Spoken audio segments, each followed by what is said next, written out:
I didn't have the best test scores, I wasn't really a fantastic athlete, and I didn't always have straight A's. But I still managed to get over $78,000 in college scholarships.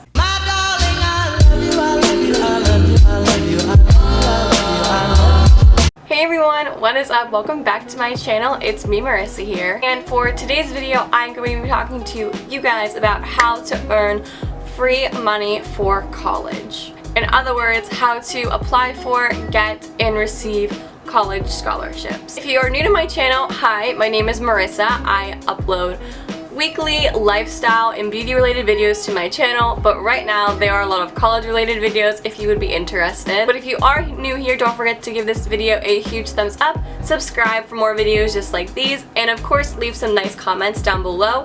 You can also follow my social medias, which are always linked in the description box below. I'm going to be talking to you guys about how I managed to get this free money for college, and I figured this would be a great video to share with you guys, especially if you're going into your senior year of high school, because that is pretty much when you have to apply for them. It's kind of a lot to do with your schoolwork, with your extracurriculars, so time management is going to be your best friend. Let's just go ahead and get right into my advice, and as always, I will be using my iPad for my notes. If I'm looking down, that is why. Before we do actually get into the video, I just want to do a little disclaimer. I am not trying to brag at all about what I have earned. I'm just trying to share information with you guys and share advice based on my experience, because I was not expecting this at all going into my senior year of high school, and I'm just trying to show you what the possibilities are for going to college and paying for college if you, like myself, are someone who cannot afford it and are even wondering if you're going to be able to go because of financial aspects. So basically, I personally earned just about 12 scholarships to be attending college.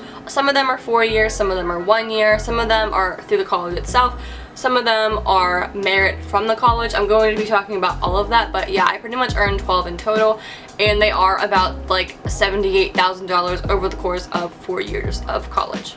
I don't know how I did it. So before we actually get started into the advice, I want to kind of explain the terminology I'm going to be talking about. So first, you have college scholarships and you have external scholarships. So what your college scholarships are, those are scholarships that come directly from the college that you're going to be attending. And you are chosen for those scholarships when you apply to that school. So basically, your college merit or financial aid awards from colleges are normally strictly based on your QPA and your test scores. Now, I was one of those people who had a great QPA. I got a few B's here and there every year, but test scores was not me. I would just not go at standardized tests. I went to prep classes at my school. It didn't help me. I studied like crazy. It was just kind of to the point that I had a good enough score to get into college. If I didn't get extra money for it, it wasn't a huge deal to me. External scholarships are things that you apply for with a separate application that you have to submit documentation with. It's normally some kind of business or some kind of organization. Walmart gives them,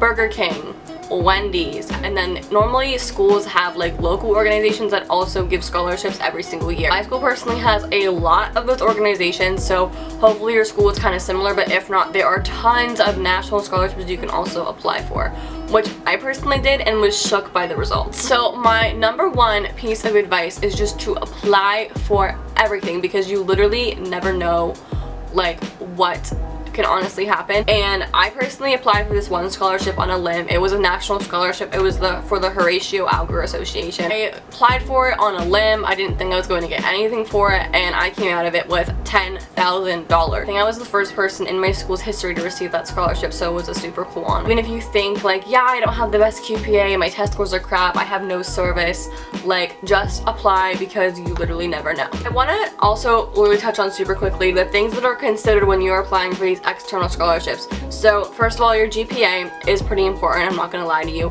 but even if you aren't a straight A student, you can still totally get them. Also, your income level, also really considered. They want to give their money obviously to someone who can use their money and not someone who doesn't really need it. That is also heavily considered, but if you are on the higher end of the spectrum, don't let it discourage you from applying, because you never know, they might still give it to you. If you are on the lower end of the income level like myself, it works out for you in your favor, but it is not the only thing considered as well. Community service and a strong activity sheet is also super important. If you don't know what I mean by an activity sheet, I basically mean a resume.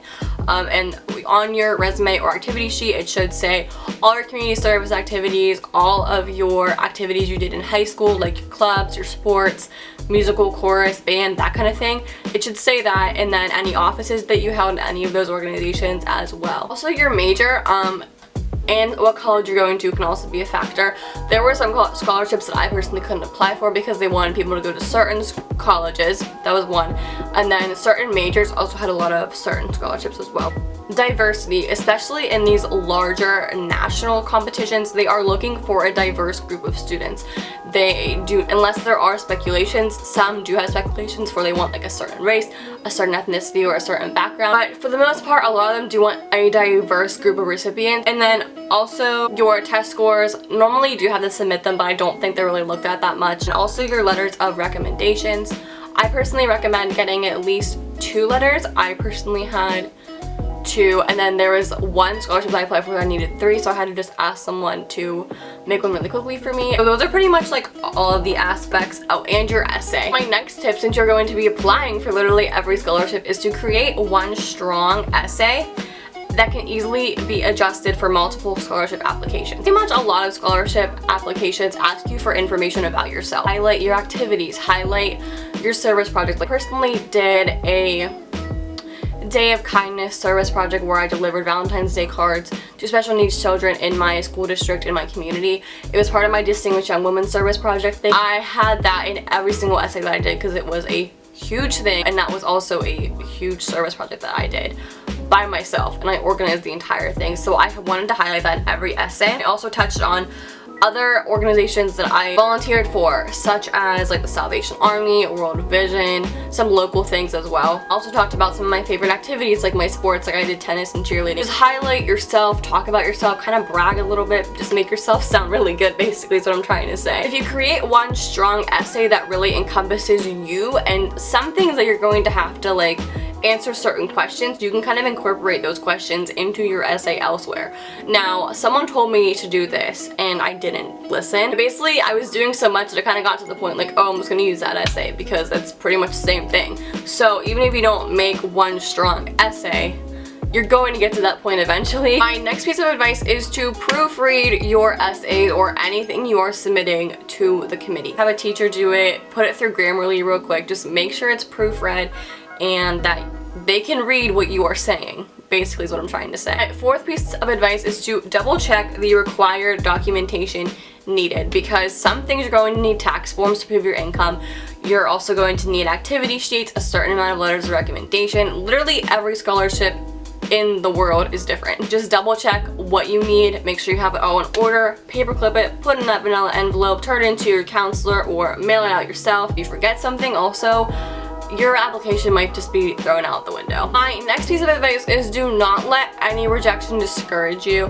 I was like at a point for a while that like I kept getting scholarships. I got like my first rejection letter and I was like so crushed by it, and like I totally understand being upset because like you did work hard on it, you spent time on it, but don't let it discourage you. I didn't let it discourage me, but I know some people, they're like, oh, I didn't get this one, so I'm not applying for this one because I'm not gonna get it anyway. And like I said, you literally never know. Like literally every scholarship looks for different things in their candidates. So my 6th piece of advice is to get your letters of recommendation early. I recommend getting them honestly as soon as school starts. Like if you know like your principal really well or like certain teachers that you want to write you letters, get them earlier rather than later because you're gonna eventually need them. And you don't want to be like waiting to turn in an application because they haven't given you their letter yet. 7th piece of advice is to turn your applications in ASAP. I was kind of guilty of not doing this. I personally turned them in like right at the deadline. Turn them in, get them done as soon as you can. You will be so much less stressed out. If they're in late, like they won't accept them. Like they normally have to be postmarked by a certain day, or if they are online, they can see when you turn it in, so make sure you turn it in at the right time. Also, really quick note, also check your email, and whatever email you put on these applications, make sure it is clear, make sure it is spam free, and check it all the time because they might send you like, hey, like this is missing from your application, like can you send us this, like we need it for judging. I didn't check my email that much until like I realized how important it was, and they might notify you if you won them in your emails as well. Also, search your college that you're going to for extra scholarships.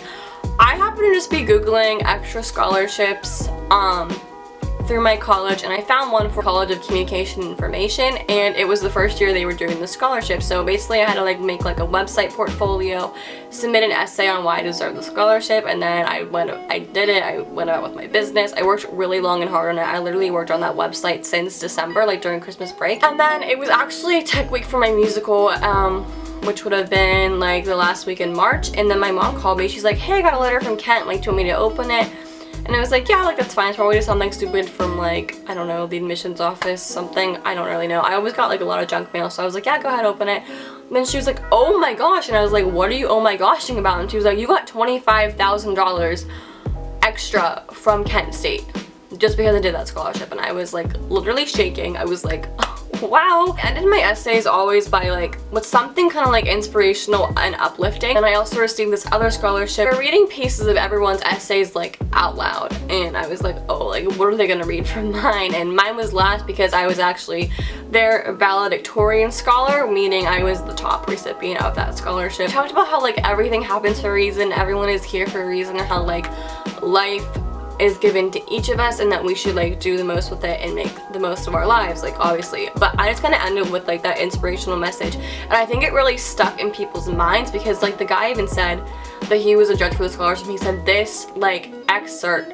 stuck in my mind coming from an 18-year-old senior in high school. Have some kind of a hook either in the beginning or ending of your essay, I think would be good to really like make them remember your essay and your application. I think that is another good piece of advice. So just really quickly, in case you guys were wondering, I want to touch on like some of the other national scholarships I received, just so you guys know they are out there. I received one from Walmart because my dad actually works for Walmart, so I received the Walmart Dependent Scholarship for $13,000, which was also a lot of money. I also received the NHS National Scholarship Award, and I was a semi-finalist, so I received $3,200 from NHS. Did apply for though. I applied for Burger King. I didn't get it.